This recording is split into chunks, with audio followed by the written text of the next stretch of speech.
எல்லாரும் அப்படி இருக்கிறீங்களா? எல்லாரும் நல்ல சுகமா இருக்கிறீங்களா? எல்லாரும் இந்த தீபாவளியை நல்ல சந்தோஷமா கொண்டாடினீங்களா? நான் இன்றைக்கு இந்த வீடியோவில் நான் என்ன செய்து காட்ட போகிறேன்னு சொன்னால் நல்ல சூப்பரான ஒரு ரெசிபி தான். அதாவது பன்னீர். இந்த பன்னீரை நான் ஒரு வித்தியாசமான முறையில் ஒரு கறியாக செய்து காட்ட போகிறேன். பொதுவாக பன்னீரை பலவிதமாக நீங்கள் செய்யலாம். இன்றைக்கு நான் குயிக்காக என்னுடைய எப்பயும் போல் நான் எப்போவுமே உங்களுக்கு குயிக்கான ரெசிபி தான் நான் எப்போவுமே செய்து காட்டுறேன். நான் சட்டுன்னு செய்யக்கூடிய ஒரு ரெசிபி. அதே மாதிரி இன்றைக்கி இந்த பன்னீர் கறி செய்கிறதுக்கு நிறைய பொருட்கள் தேவையில்லை. ஒரு கொஞ்சம் பொருளை வச்சு இந்த பன்னீர் கறியை நல்ல சூப்பராக டேஸ்ட்டாக எப்படி செய்யலாம்னு சொல்லி தான் நான் இன்றைக்கி இந்த வீடியோ காட்ட போகிறேன்.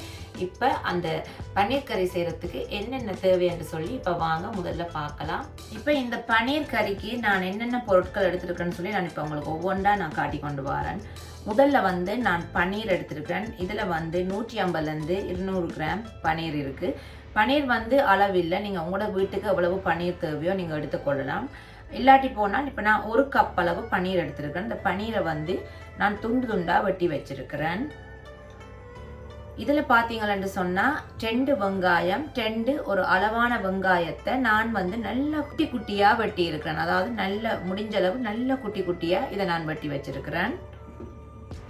இதில் பார்த்தீங்களன்னு சொன்னால் நான் ஒரு நல்ல பெரிய தக்காளி பழத்தை நல்லா குட்டி குட்டியாக வெட்டி வச்சிருக்கிறேன். நான் வெங்காயத்தை எப்படி வெட்டினோ அதே மாதிரி இந்த தக்காளி பழத்தையும் குட்டியாக வெட்டி வச்சிருக்கிறேன்.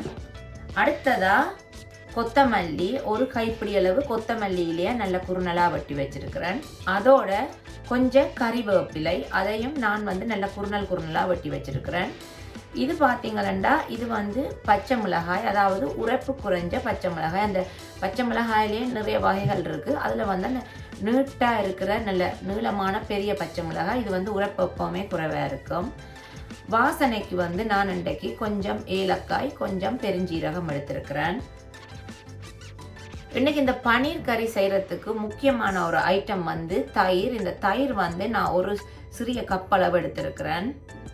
அதுக்கு பிறகு நான் எப்போவுமே பாவிக்கிற யாழ்ப்பாணத்து கறித்தூள், தனி மிளகாய் தூள், மஞ்சள் தூள், சுவைக்கேற்ப உப்பு எடுத்திருக்கிறேன். இன்னைக்கு சமையலுக்கு நான் பாவிக்க போகிறது ஒலிவ் ஆயிலும் அதோட நெய்யும் இன்னைக்கு நான் பாவிக்க போகிறேன். இதில் பார்த்தீங்களன்னு சொன்னால் நான் ஒரு 4 உள்ளியும் ஒரு சின்ன துண்டு இஞ்சியையும் நல்லா இடித்து வச்சிருக்கிறேன். இப்போ இவ்வளவு தான் இந்த பன்னீர் கறி செய்கிறதுக்கு தேவையான பொருட்கள். இப்போ அடுத்ததாக இந்த பன்னீரை எப்படி நாங்கள் நல்லா குயிக்காக நல்ல டேஸ்ட்டாக ஒரு கறி ரெடி பண்ணுறேன்னு சொல்லி இப்போ பார்ப்போம். இப்போ நான் ஒரு சட்டியை அடுப்பில் வச்சு அடுப்பை ஆன் பண்ண போகிறேன். இப்போ சட்டி நல்லா சூடேறினதும் இதுக்குள்ளே நான் தேவையான அளவு எண்ணெய் விட போகிறேன்.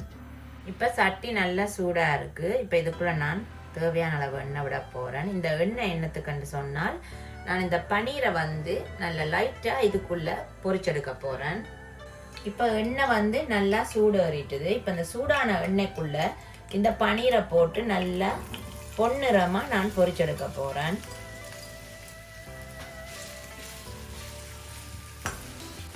இதுக்கு நீங்கள் நிறைய எண்ணெய் ஊற்ற தேவையில்லை, ஒரு அளவான எண்ணெய் விட்டாலே போதும். இதை நாங்கள் இப்போ வெங்காயங்கள் வதக்குற மாதிரி தான் இதை நாங்கள் லைட்டாக சூடு எண்ணெயில் வதக்கி எடுக்க போகிறோம். கொஞ்சம் நல்ல பொன்னிறமாக வார அளவுக்கு இதை வதக்கி எடுக்கணும்.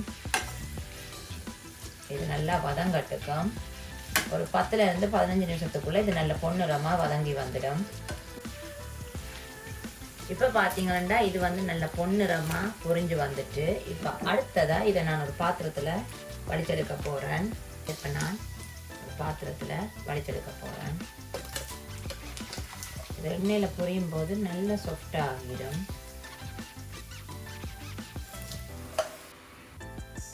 பாருங்க, இப்படி நான் நல்ல பொன்னிறமாக இதை பொரிச்சு எடுத்துட்டேன். இப்போ அடுத்ததாக நாங்கள் கறி எப்படி ரெடி பண்ணுறேன்னு சொல்லி பார்ப்போம். இப்போ நான் ஒரு பாத்திரத்தில் தேவையான அளவு எண்ணெய் விட்டுருக்குறேன். இப்போ அதோட நான் ஒரு சின்ன கரண்டி அளவு நெய் விடுறேன். இந்த எண்ணெயோட நெய் உங்களுக்கு விருப்பம் இல்லாட்டி நீங்கள் போட தேவையில்லை. ஆனால் நான் நெய் பாவிக்கிறேன். நெய் பாவிச்சா இன்னும் கொஞ்சம் நல்ல இந்த கறி நல்ல வாசமாயும் நல்ல டேஸ்டாயும் இருக்கும். இப்போ இந்த நெய்யும் எண்ணெயும் நல்லா சூடேறிட்டுது. இப்போ நான் இதுக்குள்ளே எடுத்து வச்சிருக்கிற இந்த ஏலக்காயையும் பெருஞ்சீரகத்தையும் இதுக்குள்ளே போட போகிறேன்.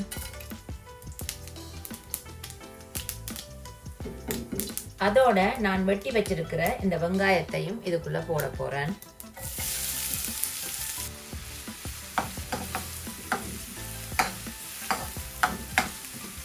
இப்போ இந்த வெங்காயமும் ஏலக்காய் பெருஞ்சீரகம் எல்லாம் நல்லா ஒரு கொஞ்ச நேரம் வதங்க விடுவோம். இப்போ இந்த வெங்காயம் ஓரளவு நல்லா வதங்கிட்டு இப்போ நான் இதோட பிடிச்சு வச்சிருக்கிற இந்த இஞ்சி உள்ளியையும் போட்டு நல்லா வதங்க விட போறேன்.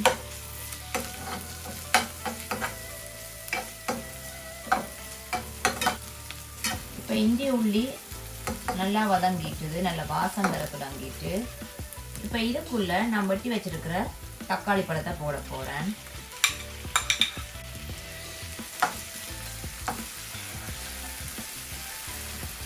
இப்போ தக்காளி பழம் ஓரளவு நல்லா வதங்கட்டுக்கும்.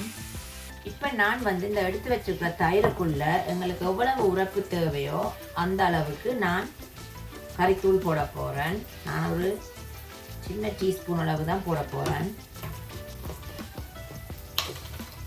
அதோட கொஞ்சம் தனி மிளகாத்தூள், உரைப்பு எப்பவுமே உங்களுக்கு ஏற்றவாறு பார்த்து போட்டுக்கொள்ளுங்க. அதோட கொஞ்சம் மஞ்சள் தூள். இப்போ எல்லாத்தையும் நல்லா கலந்து விடுவோம். இந்த தயிரோட நாங்கள் எடுத்த இந்த தூள் எல்லாத்தையும் நல்லா கலந்து விடுவோம்.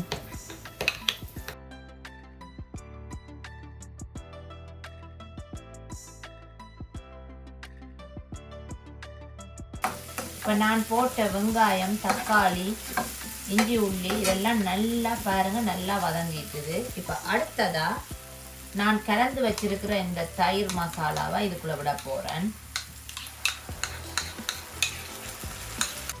அதோட நான் அதே கப்பளவு ஒரு கப்பளவு தண்ணி இதுக்குள்ள நான் விடுகிறேன். நான் எந்த கப்பால தயிர் எடுத்தனோ அதே கப்பளவு ஒரு கப்பளவு தண்ணி நான் விடுறேன். இப்போ இதை நல்லா கலந்து விடுவோம்.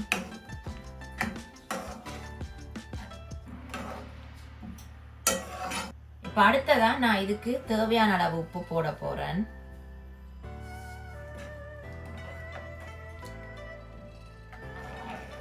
உப்பை நீங்க பார்த்து போட்டுக்கொள்ளுங்க. உப்பெல்லாம் நல்ல அளவா வந்திருக்கு. இப்போ இது ஒரு கொதி வரட்டுக்கும். இப்போ இது நல்லா கொதிக்க தொடங்கிட்டு பாருங்க, சூப்பரா கொதிக்க தொடங்கிட்டு. இப்போ இந்த கொதிக்கிற இந்த மசாலாக்குள்ள நான் இந்த எண்ணெயில பொரிச்சு வச்சிருக்கிற இந்த பன்னீரை போட போறேன்.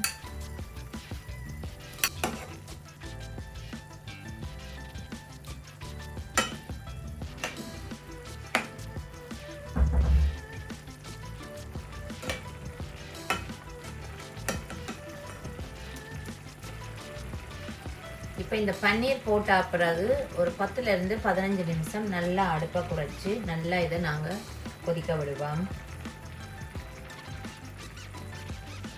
இப்போ அடுத்ததா நான் வெட்டி வச்சிருக்கிற இந்த பச்சை மிளகாயை நான் இதுக்குள்ள போட போறேன்.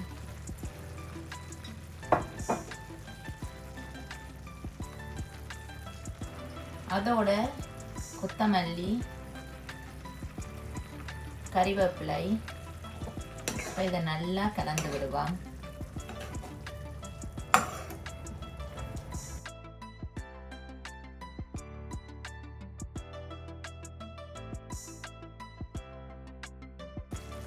அவ்வளோதான் ஃப்ரெண்ட்ஸ். இப்போ சூப்பரான பன்னீர் கறி இப்போ ரெடி ஆயிட்டு. இப்போ நான் அடுப்பை ஆஃப் பண்ண போறேன்.